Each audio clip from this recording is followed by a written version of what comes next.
Now we are going to go into our favorite place with our favorite guy, Russell. What's up, bud? It's good. What are we talking about today? Today we're talking about another new case knife that came in. This is another two-bladed trapper, and this is a bone that they dyed and then they jigged it, manipulated it to make it look like a pine cone. We don't know exactly how they did this one. Typically you can tell a little bit, but literally that just looks like a really cool carved job to me.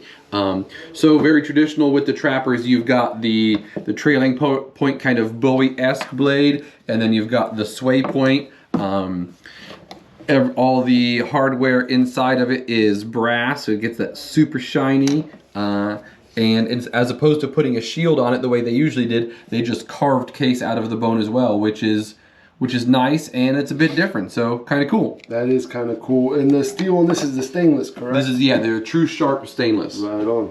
All right, y'all. We're going to start the week here, wrap it up. See you on the next one, per usual. Peace.